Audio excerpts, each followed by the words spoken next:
Bienvenue dans un voyage fascinant à travers les sombres couloirs de l'histoire, où les secrets de la guerre froide se dévoilent devant nous avec un mélange de stupéfaction et d'horreur. Dans cette vidéo, nous plongeons dans 10 expériences et projets qui ont défini une ère, révélant l'intrigue complexe de l'ambition humaine et du désir de pouvoir. Depuis les ombres de la CIA jusqu'aux confins mystérieux de l'espace, chaque histoire est un mirage de ce que nous connaissons comme réalité. Préparez-vous à lever le voile de l'histoire et à découvrir les secrets les plus sombres de la guerre froide. Projet Blue Book. Dans les profondeurs du mystère cosmique, le projet Blue Book se dresse comme une énigme qui défie les frontières de notre compréhension. De mars 1952 jusqu'à sa conclusion le 17 décembre 1969, l'armée de l'air des États-Unis a entrepris une odyssée systématique dans l'étude des objets volants non identifiés. Basé à la base de l'armée de l'air Wright-Patterson, Ohio, et sous la direction initiale du capitaine Edward Joseph Ruppelt, ce projet suivait la trace de ses prédécesseurs. Le projet Sign de 1947 et le projet Grudge de 1948. Les objectifs du projet Blue Book étaient de clairs et ambitieux. Déterminer si les ovnis représentaient une menace pour la sécurité nationale et analyser scientifiquement les données relatives aux ovnis. Des milliers de rapports sur les ovnis ont été méticuleusement recueillis, analysés et archivés. Le rapport Condon, concluant que l'étude des ovnis était peu susceptible de générer des découvertes scientifiques majeures, et un examen du rapport par l'Académie nationale des sciences, a conduit à la conclusion du projet Blue Book en 1969. L'armée de l'air a fourni un résumé révélateur de ses recherches. Aucun ovni signalé, enquêté et évalué par l'armée de l'air n'a jamais indiqué une menace pour notre sécurité nationale. Aucune preuve n'a été trouvée indiquant que les observations classées comme non identifiées représentaient des développements technologiques ou des principes au-delà de la connaissance scientifique moderne. Et aucune preuve n'a été trouvée indiquant que les observations classées comme non identifiées étaient des véhicules extraterrestres. À la conclusion du projet Blue Book, 12 618 rapports d'OVNI avaient été recueillis, et il a été conclu que la plupart d'entre eux étaient des identifications erronées de phénomènes naturels, nuages, étoiles, etc., ou d'aéronefs conventionnels. Selon le Bureau national de reconnaissance, plusieurs des rapports pourraient être expliqués par les vols des avions de reconnaissance secrets U-2 et A-12. 701 rapports ont été classés comme inexplicables, même après une analyse rigoureuse. Les rapports d'OVNI ont été archivés et sont disponibles en vertu de la loi sur la liberté d'information. Mais les noms et autres informations personnelles de tous les témoins ont été expurgés. Les projets antérieurs du projet Blue Book, comme le projet Sign, lancé à la fin de 1947, et le projet Grudge, successeur de Sign à la fin de 1948, ont jeté les bases pour cette quête audacieuse de connaissances. Malgré la controverse et le scepticisme, le projet Blue Book a persisté dans sa mission, dirigé par des figures comme le capitaine Ruppelt, qui a implémenté des changements significatifs et recherché la consultation d'experts et de scientifiques. Sous la direction de Ruppelt, le projet Blue Book a enquêté sur des cas notoires d'OVNI, comme les soi-disant lumières de Lubbock et un cas radar visuel très médiatisé à Washington DC en 1952. L'astronome Joseph Allen Hynek, consultant scientifique du projet, est passé d'un scepticisme prononcé à un doute fluctuant au cours de l'enquête, après avoir rencontré une poignée de rapports d'OVNI qu'il a considérés comme inexplicables. Le panel Robertson, établi en juillet 1952 après une série d'observations, a joué un rôle crucial dans l'histoire du projet Blue Book. Ce panel, composé de scientifiques éminents, a examiné les meilleures données recueillies par le projet Blue Book et a conclu que la plupart des rapports d'OVNI avaient des explications prosaïques, bien que certains soient restés sans explication. La recommandation du panel Robertson de rejeter le sujet des OVNI et d'entreprendre une campagne de discrédit a marqué un tournant décisif dans l'approche de l'armée de l'air envers la recherche sur les OVNI. Malgré les efforts pour rationaliser et discréditer les rapports d'OVNI, le projet Blue Book a fait face à des critiques croissantes dans les années 60. Des groupes de recherche civils sur les ovnis comme le NICAP ont accusé le gouvernement des États-Unis de cacher des preuves d'ovnis. Suite aux audiences du Congrès des États-Unis, le comité Condon a été établi en 1966 comme un organisme de recherche scientifique supposément neutre. Cependant, le comité a été pris dans des controverses et des critiques sur son rigueur scientifique et ses conclusions. Finalement, le comité Condon a suggéré qu'il n'y avait rien d'extraordinaire dans les ovnis, et bien qu'il ait laissé un petit pourcentage de cas sans explication, a fait valoir que de futures recherches ne donneraient probablement pas de résultats significatifs. En réponse aux conclusions du comité Condon, le secrétaire de l'armée de l'air Robert Channing Simmons, Jr. a annoncé que le projet Blue Book serait bientôt fermé, car le financement supplémentaire ne peut être justifié ni pour des raisons de sécurité nationale, ni dans l'intérêt de la science. Avec la fermeture du projet Blue Book le 17 décembre 1969, une ère de recherche officielle sur les ovnis a pris fin. Bien que le projet soit terminé, les rapports d'OVNI continuent d'évoquer la fascination et le débat, amenant beaucoup à se demander quel mystère pourrait encore être caché aux confins de l'univers connu. Opération Paperclip. Dans les ombres de l'après-guerre, un secret a remué les profondeurs du renseignement américain. L'opération Paperclip. Cette initiative, tissée dans la tapisserie de l'histoire de la guerre froide, a été un coup audacieux des États-Unis pour obtenir un avantage dans l'affrontement naissant avec l'Union soviétique.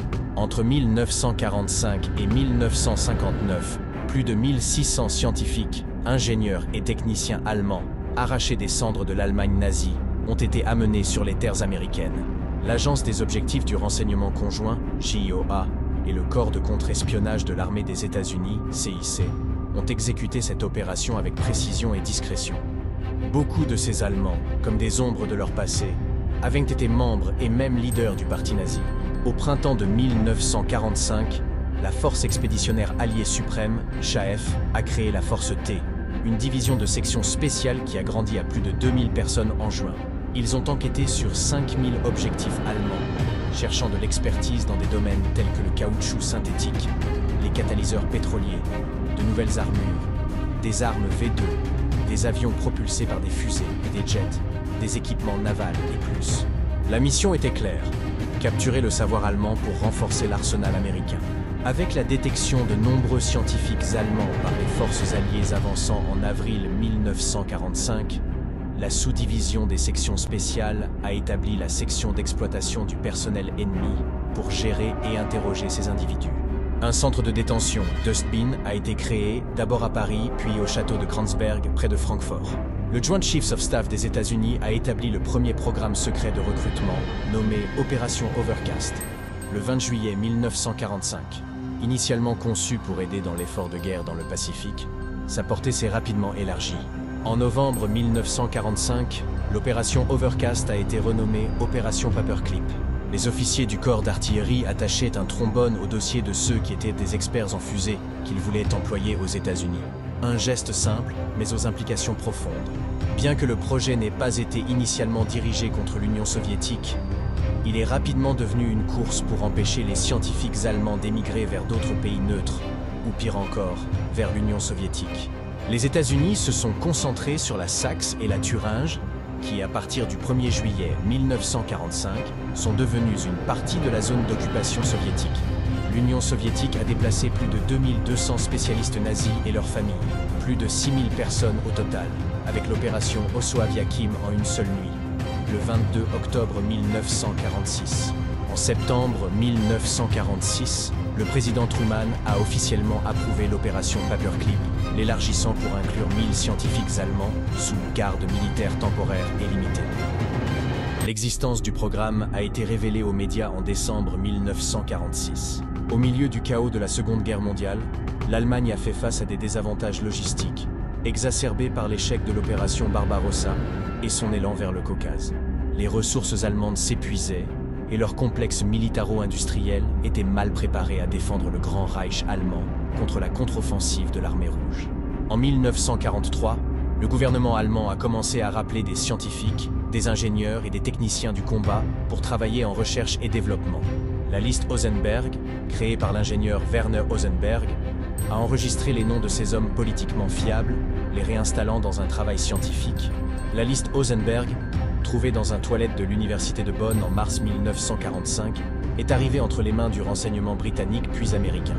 Le major Robert Staver, chef de la section de propulsion à réaction de la branche de recherche et d'intelligence du corps d'artillerie des États-Unis, a utilisé la liste pour compiler la sienne, en tête de laquelle se trouvait Werner von Braun, le meilleur scientifique en fusée d'Allemagne. La capture et la détention de scientifiques allemands sont devenues une opération méticuleuse. Le sous-comité des objectifs de renseignement combiné, CIOS, a fourni des informations sur les objectifs pour les forces T, se concentrant sur la technologie avancée comme l'infrarouge et en stoppant la recherche ennemie.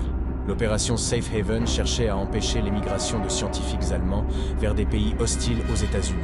Malgré les efforts pour maintenir le secret, la presse a interviewé plusieurs scientifiques fin 1945. En 1947, cette opération d'évacuation avait récolté environ 1800 techniciens et scientifiques et 3700 membres de la famille. Certains avec des compétences spéciales ont été emmenés dans des centres de détention et d'interrogatoire pour être retenus et interrogés pendant des mois. En 1949, le chef d'artillerie de l'armée des États-Unis a désigné l'arsenal de Redstone à Huntsville, Alabama, comme le centre de fusées d'artillerie, son installation pour la recherche et le développement de fusées. Le 1er avril 1950, l'opération de développement de missiles de Fort Bliss, y compris Von Braun et son équipe de plus de 130 membres de Paperclip, a été transférée à l'arsenal de Redstone. Entre 1945 et 1952, l'armée de l'air des États-Unis a parrainé le plus grand nombre de scientifiques de Paperclip, important 260 hommes. 86 ingénieurs aéronautiques ont été transférés à Wright Field, Ohio, et le corps des signaux de l'armée des États-Unis a employé 24 spécialistes. En 1959, 94 hommes de l'opération Paperclip ont été transférés aux États-Unis, y compris Friedwart Winterberg et Friedrich Wiegand. Au total, jusqu'en 1990, l'opération Paperclip a importé 1600 hommes dans le cadre des réparations intellectuelles dues aux États-Unis et au Royaume-Uni, évaluées à 10 milliards de dollars en brevets et processus industriels. L'opération Paperclip n'était pas seulement un transfert de connaissances scientifiques, mais aussi une opération entourée de controverses et de questions éthiques. Malgré son impact indéniable sur la science et la technologie américaine, l'ombre des liens nazis de ses participants persiste. Un rappel constant de la complexité morale et des décisions difficiles en temps de guerre et d'après-guerre. Projet MKUltra. Dans les années 50, une ombre de mystères et de controverses a commencé à se former dans les couloirs du pouvoir des États-Unis. Le projet MKUltra, une série d'expérimentations humaines clandestines, orchestrée par l'Agence centrale de renseignement CIA, et conçue pour dévoiler les secrets de l'esprit humain, marquerait un chapitre sombre dans l'histoire contemporaine. Comme Stephen Kinzer, historien américain, le soulignerait plus tard, la CIA avait créé une continuation des expériences nazies. Une affirmation qui plongeait ce projet dans les ombres de l'histoire et de l'éthique. Commencé en 1953 et se terminant en 1973, le MKUltra cherchait à développer des drogues et des techniques pour affaiblir et manipuler la psyché humaine, utilisant des méthodes comme l'administration secrète de hautes doses de drogues psychoactives, en particulier le LSD, les électrochocs et la torture psychologique. Ces expériences étaient souvent réalisées sans le consentement des sujets, un mépris flagrant des droits de l'homme et de l'éthique scientifique. Le projet Artichoke, le prédécesseur de MKUltra, avait déjà jeté les bases pour ces expérimentations. Le Bureau du renseignement scientifique de la CIA, en coordination avec les laboratoires de guerre biologique de l'armée des États-Unis, a mené des activités illégales, incluant l'utilisation de citoyens américains et canadiens comme sujet de tests involontaires. La portée de MKUltra était large, impliquant plus de 80 institutions, y compris des universités, des hôpitaux et des compagnies pharmaceutiques, dont beaucoup ignoraient l'implication de la CIA dans leurs recherches. La vérité sur MKUltra a commencé à voir le jour en 1975, lorsque le comité Church du Congrès des États-Unis et la commission Rockefeller du président Gerald Ford ont révélé publiquement l'existence de ce programme. Cependant, l'enquête a été entravée par l'ordre du directeur de la CIA, Richard Helms, de détruire tous les dossiers de MKUltra en 1973. Seul un petit nombre de documents survivants a permis de jeter un peu de lumière sur les activités de ce sombre projet. Une des figures centrales dans ce réseau était Sidney Gottlieb, qui avait approuvé un sous-projet de MKUltra sur le LSD en 1953. Pendant les premières années 40, les scientifiques nazis avaient emmené des expériences d'interrogatoire dans les camps d'Auschwitz et Dachau, utilisant des substances comme les barbituriques et les hallucinogènes. Ces expériences cherchaient à développer un sérum de vérité qui, selon un assistant de laboratoire du scientifique nazi, Kurt Plotner, éliminait la volonté de la personne examinée. L'intérêt américain pour des expériences liées aux drogues remonte à 1943, lorsque l'Office of Strategic Services a commencé à développer un sérum de vérité pour produire une vérité désinhibée chez une personne interrogée. Le projet Bluebird, initié en 1950 par la CIA sous la direction du général Walter Bedell Smith, et plus tard renommé projet Artichoke, cherchait à déterminer si un individu pouvait être induit involontairement à réaliser un acte de tentative d'assassinat. Les expériences d'artichoc incluaient l'administration de morphine, de mescaline et de LSD à des agents de la CIA sans leur connaissance, dans une tentative de produire une amnésie chez les sujets. Le MK-Ultra, sous la direction de Gottlieb, mais initié par ordre du directeur de la CIA, Allen Dulles, en avril de 1953, avait pour but de développer des drogues pour contrôler l'esprit à utiliser contre le bloc soviétique, en réponse à l'utilisation supposée de techniques de contrôle mental par les soviétiques, les Chinois et les Nord-Coréens sur des prisonniers de guerre américains pendant la guerre de Corée. La CIA voulait utiliser des méthodes similaires sur ses propres captifs et était intéressée à manipuler des dirigeants étrangers avec de telles techniques, concevant divers plans pour droguer Fidel Castro. Les expériences de MK-Ultra incluaient l'administration de LSD à des patients mentaux, des prisonniers, des toxicomanes et des prostituées, souvent sans leur connaissance ou consentement, en violation flagrante du Code de Nuremberg, que les États-Unis avaient accepté de suivre après la Seconde Guerre mondiale. Dans l'opération Midnight Climax, la CIA a établi plusieurs bordels à l'intérieur des maisons sûres de l'agence à San Francisco pour obtenir une sélection d'hommes qui seraient trop gênés pour parler des événements. Les hommes étaient de droguer avec du LSD. Les bordels étaient équipés de miroirs unidirectionnels et les séances étaient filmées pour une visualisation et une étude ultérieure. Au Canada, la CIA a exporté des expériences en recrutant le psychiatre écossais Donald Ewen Cameron, créateur du concept de conduite psychique que la CIA trouvait intéressante. Cameron avait espéré corriger la schizophrénie en effaçant les souvenirs existants et en reprogrammant la psyché. Il voyageait d'Albany, New York à Montréal chaque semaine pour travailler à l'Institut Allen Memorial de l'Université McGill et a reçu 69 000 $ entre 1957 et 1964 pour mener des expériences de MK-Ultra là-bas. Les fonds de recherche des expériences de Montréal ont été envoyés à Cameron par une organisation de façade de la CIA, la Société pour la recherche de l'écologie humaine. Et, comme le montrent les documents internes de la CIA, Cameron ne savait pas que l'argent provenait de la CIA. La motivation et les évaluations des expériences de Cameron étaient inspirées et parallèles à celles du psychiatre britannique William Sargant à l'hôpital St Thomas de Londres et à l'hôpital Belmont, Sutton, qui était également impliqué dans le Secret Intelligence Service et qui a expérimenté avec ses patients sans leur consentement, causant des dommages à long terme similaires. Dans les années 80, plusieurs anciens patients de Cameron ont poursuivi la CIA pour dommages, un événement qui a été documenté par le programme d'information canadien The Fifth Estate.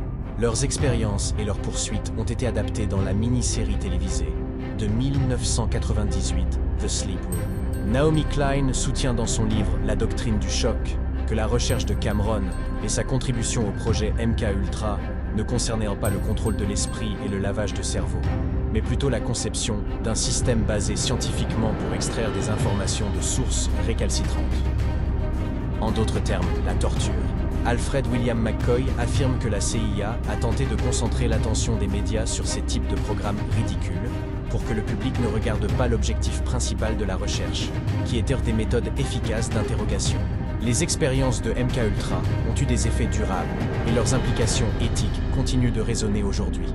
Bien que de nombreux détails restent dans l'ombre en raison de la destruction des dossiers, ce projet reste un rappel sombre des dangers inhérents au pouvoir incontrôlé et à la quête de connaissances sans considération pour la dignité humaine.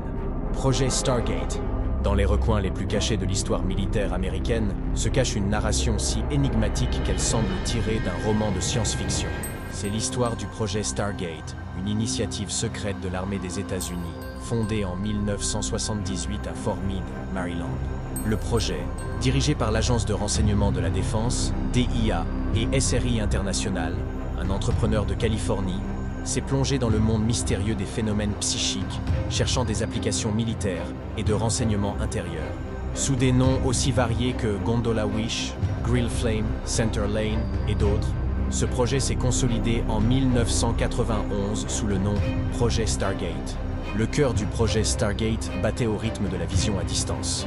Cette capacité supposée à voir psychiquement des événements, des sites ou des informations à de grandes distances. Supervisée jusqu'en 1987 par le lieutenant Frederick Holmes Skip Atwater et plus tard par le président de l'Institut Monroe, cette petite équipe, composée de 15 à 20 individus, opérait depuis un vieux et délabré baraquement en bois. Mais comme toutes les histoires enveloppées de mystère, le projet Stargate a trouvé sa fin. En 1995, après un rapport de la CIA concluant à son inutilité dans les opérations de renseignement, le projet a été fermé et déclassifié. Les données fournies par le programme étaient vagues, non pertinentes et souvent erronées, soulevant des doutes sur sa fiabilité. Cette initiative intrigante a même inspiré le livre de 2004 et le film de 2009 intitulé The Men Who Stare at Goats, bien que ni l'un ni l'autre ne mentionnent directement le projet. L'origine du projet Stargate remonte à une époque de mystère et de conjectures. Les informations aux États-Unis sur la recherche psychique dans d'autres pays étaient rares et principalement basées sur des rumeurs ou des insinuations de sources peu fiables. C'était cette nébuleuse d'incertitude qui a poussé la CIA et la DIA à approfondir ce domaine inconnu, finançant divers programmes et les révisant semestriellement au niveau des comités sélectionnés du Sénat et de la Chambre des représentants. Le travail de ces visionnaires à distance, maintenus secrets même pour eux-mêmes, était imprégné d'un mystère qui défiait la compréhension conventionnelle. Les années 70 ont marqué l'apogée de la vision à distance, avec le projet Stargate cherchant des réponses dans l'inconnu. En 1970, les États-Unis croyaient que l'Union soviétique investissait 60 millions de roubles annuels en recherche psychotronique. En réponse, la CIA a initié le programme Scanet, et bientôt, les physiciens Russell Targ et Harold Puthoff ont commencé à tester des psychiques à l'Institut de recherche de Stanford, y compris la future célébrité internationale Uri Geller. Mais tout n'a pas été un chemin de roses. Le sceptique Ray Hyman a discrédité Geller, provoquant la perte de financement gouvernemental pour travailler avec lui. Cependant, cela n'a pas arrêté Targ et Puthoff, qui ont continué à chercher un financement privé pour leurs recherches. Un jalon du projet a été la localisation d'un avion espion soviétique perdu en 1976 par Rosemary Smith, une jeune assistante administrative recrutée par le directeur du projet, Dale Graff. Cependant, à mesure que le temps avançait, les défis se multipliaient et le financement de l'armée s'est terminé dans les années 80, bien que le projet ait continué sous d'autres noms et auspices. La décennie des années 90 a apporté avec elle la consolidation et le déclin du projet Stargate. En 1991, la majorité des contrats du programme ont été transférés de SRI à la Corporation for Science Applications International, SAIC, avec Edwin May contrôlant une grande partie des fonds et des données du projet. Cependant, le manque de preuves concluantes sur l'efficacité de la vision à distance a conduit la CIA à assumer la supervision en 1995, concluant finalement sa fermeture. La fermeture du projet Stargate en 1995 a marqué la fin d'une ère dans la recherche psychique militaire. Un rapport rétrospectif a remis en question la validité de ces résultats. Et bien qu'un effet statistiquement significatif ait été observé en laboratoire, la nature et l'origine de la vision à distance restaient un mystère. Les informations fournies étaient trop vagues et ambiguës, ce qui les rendait difficiles à utiliser dans les opérations de renseignement. En janvier 2017, la CIA a publié en ligne les dossiers du projet Stargate dans le cadre de l'archive CREST, ouvrant un chapitre fascinant de l'histoire à la curiosité publique. La méthodologie du projet a tenté de scientifiser la clairvoyance et les expériences extracorporelles, en inventant le terme « vision à distance » pour décrire cette approche plus structurée. Malgré ses tentatives d'appliquer une rigueur scientifique, le projet, dans sa quête de l'inconnu, a été confronté au scepticisme et au mystère jusqu'à son dernier jour. Le projet Stargate, avec son histoire de clairvoyance et de vision psychique, est devenu un symbole de l'intrigue et du mystère dans le domaine du renseignement militaire. Malgré sa fermeture, il reste un témoignage de la quête éternelle de l'humanité pour comprendre et exploiter les confins mystérieux de notre esprit. Opération Gladio. Dans l'atmosphère sombre de l'après-guerre, l'opération Gladio est apparue, un terme devenu synonyme de mystère et de conspiration. Cette initiative, lancée par l'Union occidentale en 1948 et plus tard reprise par l'OTAN et la CIA, représentait un réseau d'opérations secrètes, Stay Behind en Europe pendant la guerre froide. Gladio, bien qu'il se réfère spécifiquement à la branche italienne, est devenu un terme générique pour toutes les opérations similaires. Ces cellules secrètes étaient prêtes à agir derrière les lignes ennemies en cas d'invasion soviétique, note un chercheur de l'époque, nous plongeant dans un récit d'espionnage et de préparation à l'impensable. Le cœur de l'opération résidait dans des tactiques frôlant le macabre, des assassinats et une guerre psychologique jusqu'à des opérations de faux drapeaux pour discréditer les partis de gauche en Europe occidentale. C'était une guerre non déclarée où les fins justifiaient les moyens, souligne un rapport de l'époque, tandis que le département d'État des États-Unis nie avoir soutenu les terroristes, arguant que Gladio avait pour seul but de résister à une potentielle invasion soviétique. Ce contraste entre la perception et la réalité officielle nous amène à questionner les véritables intentions derrière ces actes secrets. En remontant le temps, nous trouvons les origines de cette stratégie pendant la Seconde Guerre mondiale. Winston Churchill a créé le SOE pour soutenir les mouvements de résistance dans l'Europe occupée. Une décision qui plus tard donnerait forme à la structure de Stay Behind. La révélation d'un réseau secret en Grande-Bretagne, préparé pour une éventuelle invasion nazie, montre comment les échos de la guerre ont continué à résonner longtemps après sa conclusion. C'était une ombre dans l'obscurité, attendant d'être activée, raconte un vétéran du SOE, illustrant la tension et l'attente d'une époque marquée par l'incertitude et la peur. Dans la période d'après-guerre, le Royaume-Uni et les États-Unis se sont lancés dans la création d'organisations paramilitaires Stay Behind. Ces unités, formées d'anciens officiers du SOE, étaient destinées à opérer derrière les lignes ennemies en cas d'invasion soviétique. C'était un mur invisible contre le communisme, affirme un officier du renseignement de cette époque, révélant la nature secrète et l'importance stratégique de ces opérations.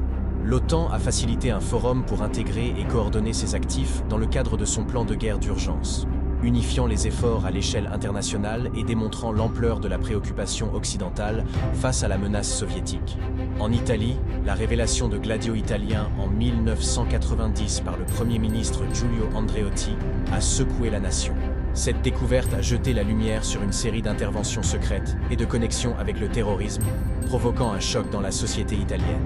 C'était un choc de découvrir un réseau si profond et sombre, dit un journaliste italien, marquant un tournant dans la perception publique des opérations secrètes de la guerre froide. Avec le temps, les enquêtes judiciaires ont révélé des liens troublants entre ces réseaux secrets et des actes de terrorisme en Europe. C'était une guerre dans les ombres, où les civils devenaient souvent des pions, révèle un juge italien qui a enquêté sur ces liens, offrant une vision sombre de la manière dont les tactiques de guerre secrète peuvent transcender les limites morales et légales. En réponse aux accusations d'opération de faux drapeaux, le département d'État des États-Unis a nié en 1996 toute participation au terrorisme, attribuant ces histoires à la désinformation de l'ère de la guerre froide. Gladio était destiné à être un rempart contre l'invasion, pas un instigateur de terreur, affirme un porte-parole du département d'État. Cette défense officielle contraste avec les récits d'opérations secrètes et de conspirations, soulevant des questions sur la version de l'histoire qui a prévalu. Aujourd'hui, l'opération Gladio reste un sujet de débat intense et de controverse. C'est un chapitre sombre dans l'histoire de la guerre froide qui est encore enveloppé de mystères, conclut un historien moderne. Gladio, avec ses racines dans la nécessité et la peur, sert de rappel des complexités de la politique internationale et des extrêmes auxquels les nations sont prêtes à aller au nom de la sécurité. Projet Sunshine. En 1953, un projet enveloppé de mystères et de controverses est né sous le nom de Projet Sunshine. Ce projet ambitieux, conçu par la Commission de l'énergie atomique des États-Unis et le projet RAND de l'USAF, s'est plongé dans l'étude de l'impact des retombées radioactives sur la population mondiale.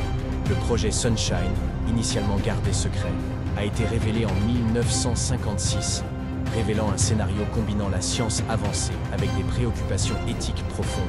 Le 18 janvier 1955, le commissaire de l'AEC, Willard Libby, a souligné le besoin urgent d'échantillons humains, en particulier d'enfants, pour analyser les effets des retombées radioactives. Libby a souligné l'importance critique de ces échantillons, suggérant même que le vol de corps serait un service patriotique. Ce commentaire serait le prélude à une pratique qui déclencherait une grande controverse.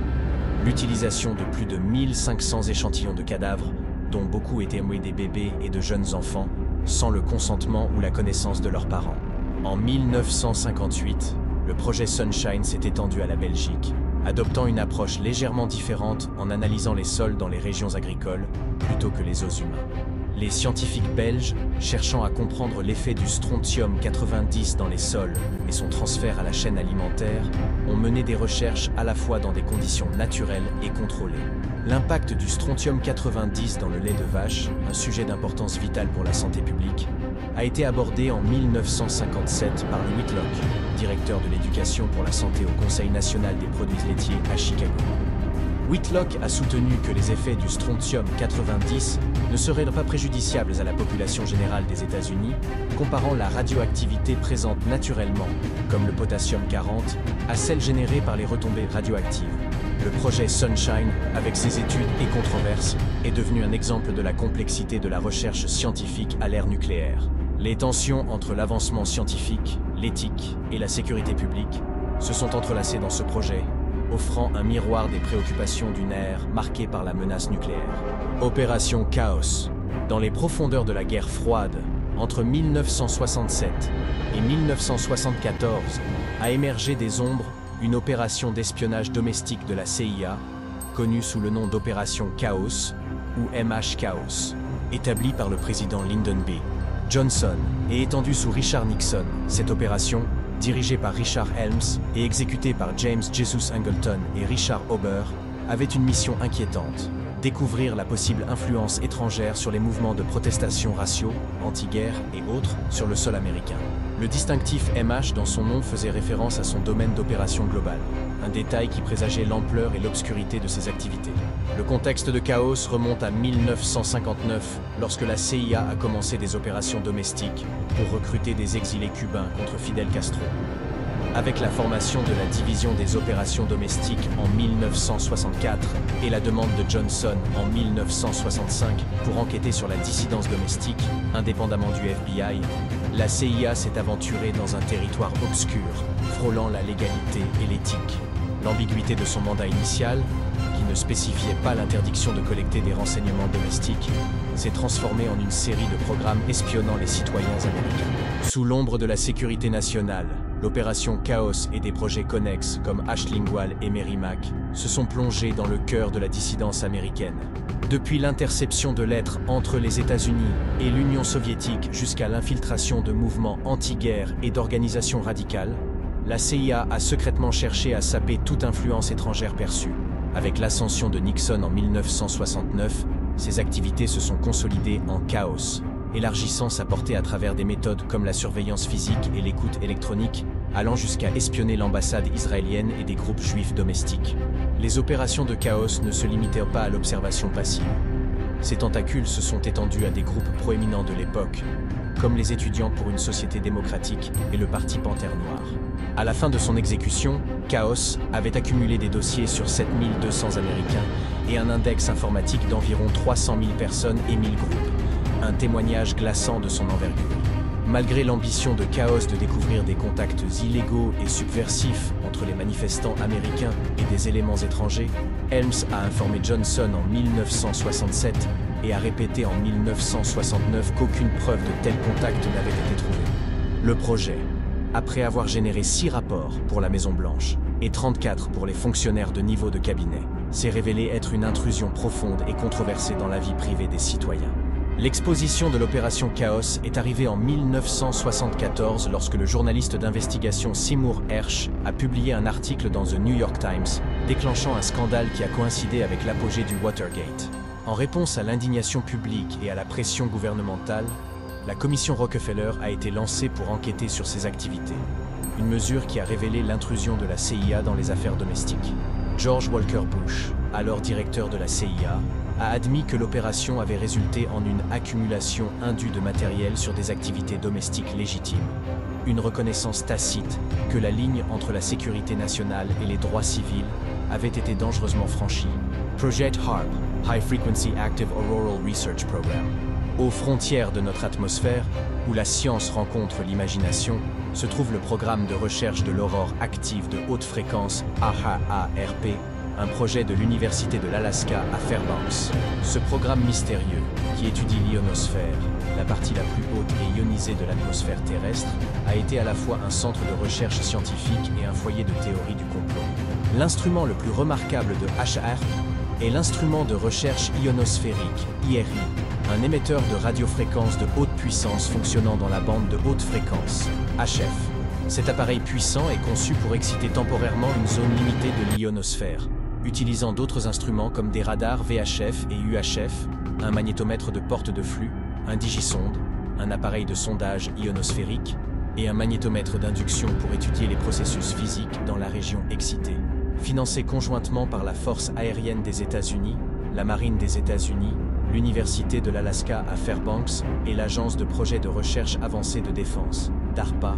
HRP a été conçu et construit par BAE Advanced Technology. De ses débuts en 1993 jusqu'à son achèvement en 2007, le projet a accumulé environ 250 millions de dollars en coûts de construction et d'opération, financés par les contribuables. En 2014, sa fermeture définitive a été annoncée, bien que l'Université de l'Alaska à Fairbanks ait assumé son contrôle en 2015, maintenant les installations disponibles pour les chercheurs sur une base de paiement à l'utilisation. HARP, avec sa présence mystérieuse et sa capacité à manipuler l'ionosphère, a été l'objet d'innombrables théories du complot, l'accusant d'être capable de contrôler le climat et de manipuler les esprits. Les commentateurs et les scientifiques ont réfuté ces affirmations, affirmant qu'elles tombent en dehors des capacités de l'installation et, dans de nombreux cas, en dehors du domaine de la science naturelle. L'histoire du programme de recherche de l'aurore active de haute fréquence remonte à 1990. Ted Stevens, sénateur républicain des États-Unis pour l'Alaska, a joué un rôle crucial dans l'approbation du projet, qui a commencé sa construction en 1993. La pause temporaire des opérations en mai 2013, décrite comme un changement dans le régime des contractants, et la gestion ultérieure par ATNA Incorporated, la corporation autochtone de l'Alaska où se trouve HARP, ont marqué des points tournants dans l'histoire du projet. Le projet HARP dirige un signal de 3,6 MW dans la région de 2,8 à 10 MHz de la bande HF vers l'ionosphère. Ce signal, qui peut être pulsé ou continu, est examiné en utilisant une instrumentation associée, permettant aux scientifiques de HARP d'avancer dans l'étude des processus naturels qui se produisent dans l'ionosphère. Les perceptions obtenues à HARP ont permis aux scientifiques de développer des méthodes pour atténuer ces effets, améliorant la fiabilité et la performance des systèmes de communication et de navigation. Initialement financé par l'Office of Naval Research et géré conjointement par l'ONR et le laboratoire de recherche de l'armée de l'air, avec la participation principale de l'Université de l'Alaska à Fairbanks, HARP a été un effort collaboratif de nombreuses universités et centres éducatifs des États-Unis, jouant un rôle crucial dans le développement du projet et de ses instruments. La recherche à HARP se concentre sur la science fondamentale de la partie la plus haute de l'atmosphère, l'ionosphère, une transition entre l'atmosphère et la magnétosphère, où la rareté de l'air permet aux rayons X et UV du Soleil d'atteindre, mais est assez épaisse pour qu'il y ait suffisamment de molécules présentes pour absorber ces rayons. Divers aspects de HARP peuvent étudier toutes les couches principales de l'ionosphère, une région qui est traditionnellement très difficile à mesurer. L'instrument principal de HARP est l'IRI, un émetteur de radio de haute puissance et haute fréquence avec un ensemble de 180 antennes disposées dans une matrice de 12 par 15 unités, occupant un rectangle d'environ 30 à 40 acres. Pendant la recherche active de l'ionosphère, le signal généré par le système émetteur est livré à la matrice d'antenne et transmis vers le haut, excitant temporairement une petite portion de l'ionosphère.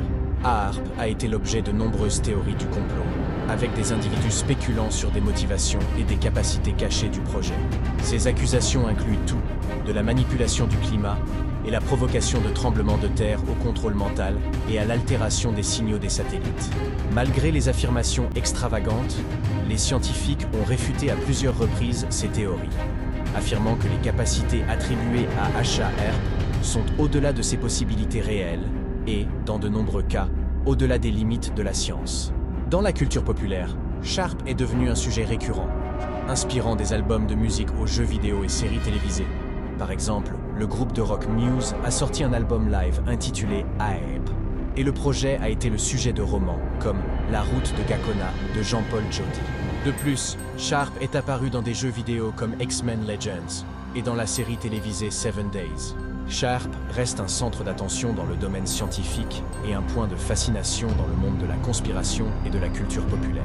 Alors que le projet continue ses recherches et que le monde change autour de lui, l'héritage de HARP reste un témoignage du désir humain de comprendre les mystères de notre planète et de l'espace qui l'entoure.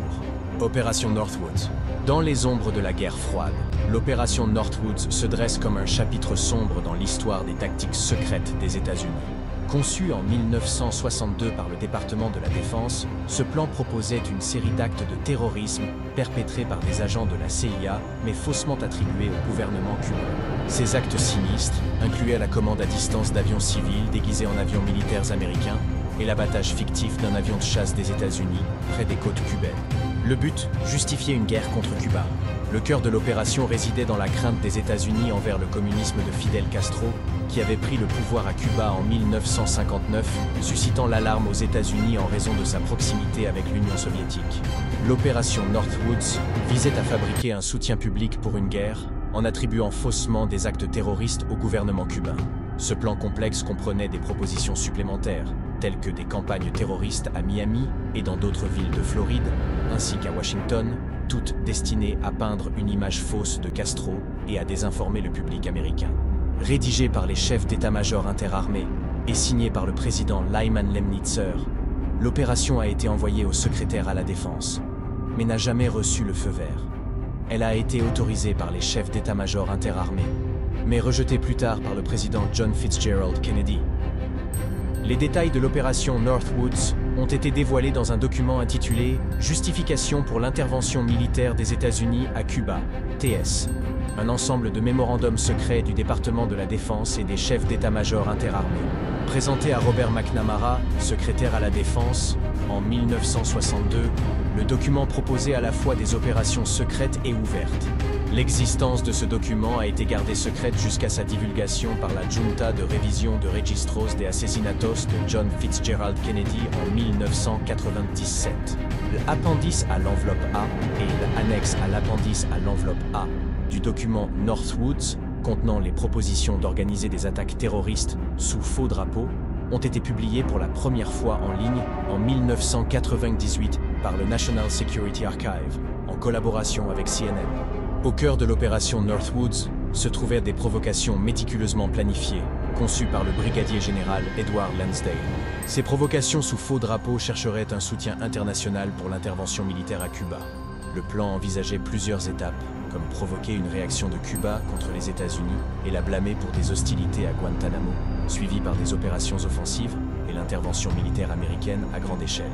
Parallèlement, sous le programme Opération Mongoose, le département de la Défense des États-Unis a présenté des propositions similaires contre le régime de Fidel Castro. Ces propositions, provenant d'un mémorandum de 1962, complétaient l'opération Northwoods et reflétaient la profondeur des stratégies secrètes des États-Unis. La réaction à l'opération Northwoods a été décisive. En juin 1963, Kennedy a prononcé un discours à l'université américaine, tendant une offre de paix à l'Union soviétique et rejetant l'opération. Cette décision a marqué un tournant dans les relations entre les États-Unis et Cuba pendant la guerre froide. La documentation de l'opération Northwoods a été déclassifiée en 1992, révélant 4 millions de documents, y compris cette opération secrète. Ce n'est qu'en 1997 que le public a appris son existence, après la publication du livre Body of Secrets de James Bamford. Finalement, le 3 août 2001, l'Assemblée nationale du pouvoir populaire de Cuba a émis une déclaration condamnant les plans du gouvernement américain révélés dans l'opération Northwoods et l'opération Mongoose. Cette condamnation reflétait la tension continue entre Cuba et les États-Unis, un héritage des tactiques secrètes et des stratégies de la guerre froide. L'opération Northwoods se présente comme un témoignage glaçant de jusqu'où les autorités des États-Unis pourraient aller dans le jeu de la guerre froide. Ces propositions, qui incluaient depuis la commande à distance d'avions civils jusqu'à des actes de terrorisme dans des villes américaines, montrent une disposition à utiliser des tromperies extrêmes pour atteindre des objectifs politiques. Ce plan, rejeté par Kennedy, met en évidence l'interaction complexe entre l'éthique, la politique et la stratégie militaire dans une période définie par la méfiance et l'hostilité entre les superpuissances.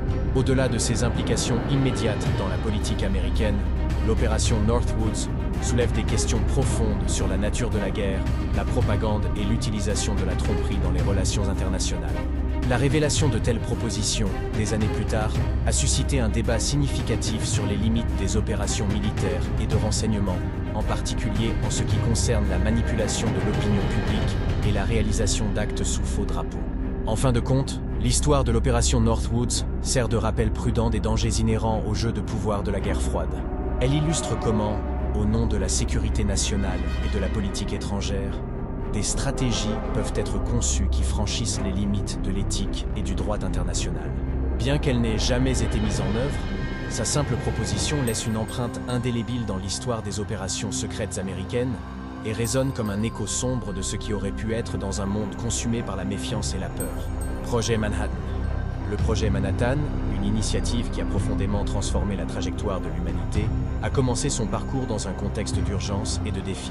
Sous l'ombre menaçante du Troisième Reich, les États-Unis, avec le soutien du Royaume-Uni et du Canada, se sont lancés dans une mission titanesque, développer une arme nucléaire avant l'Allemagne. De 1942 à 1946, cette entreprise, dirigée par le major général Leslie Groves et le physicien nucléaire éminent Robert Oppenheimer, s'est déployée à une échelle et avec une intensité sans précédent dans l'histoire de la science et de la technologie. L'envergure du projet Manhattan était astronomique, tant en ressources humaines qu'économiques. Environ 130 000 personnes ont été impliquées. Et le coût s'est élevé à 2 milliards de dollars de l'époque.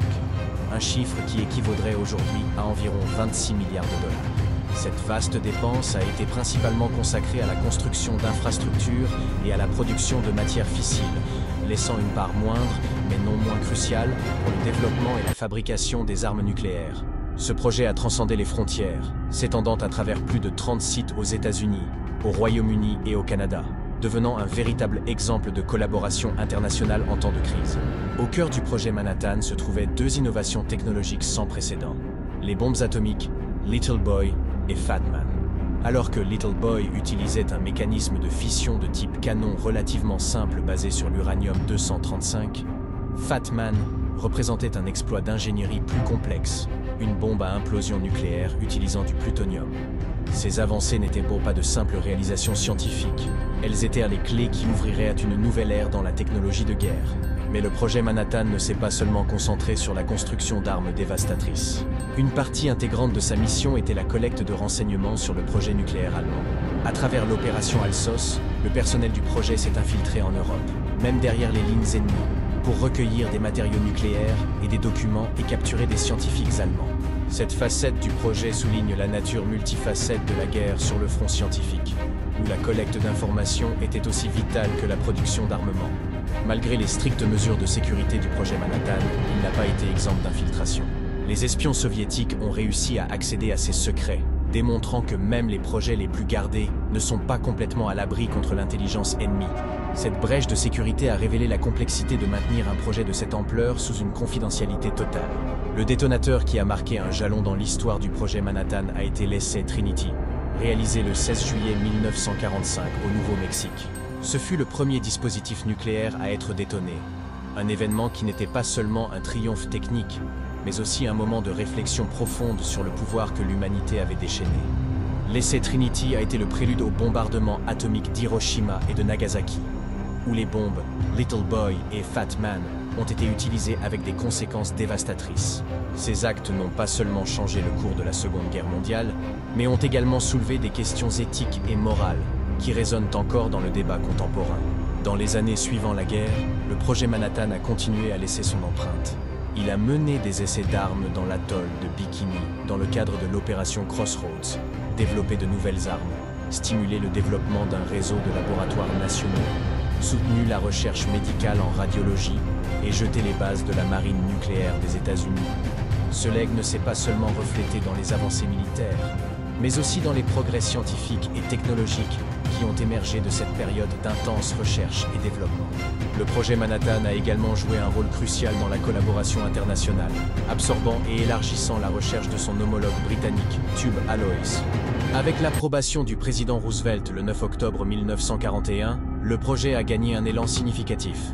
La participation de figures clés telles que Vannevar Bush, le vice-président Henry Wallace, le secrétaire à la guerre Henry Lewis Stimson et le chef d'état-major de l'armée, le général George Marshall, a souligné l'importance stratégique et politique du projet. La coordination avec les Britanniques et l'accent mis sur l'uranium-235 et le plutonium ont conduit à de multiples avancées dans la séparation des isotopes et la technologie des réacteurs nucléaires. Les recherches et expériences à Chicago et en Californie pendant 1942 ont réuni certains des physiciens théoriques et expérimentaux les plus brillants de l'époque. Leurs efforts conjoints ont confirmé la viabilité d'une bombe à fission ouvrant la voie à de futurs développements en matière d'armes nucléaires. L'exploration des propriétés de l'uranium-235 et du plutonium nouvellement découvert a été fondamentale pour la conception des bombes, impliquant des configurations complexes et la possibilité de méthodes autocatalytiques pour augmenter l'efficacité des explosions. Le projet Manhattan ne fut pas seulement un effort scientifique et militaire. Il fut une initiative changeant le paradigme de la compréhension et de l'utilisation de l'énergie nucléaire par l'humanité.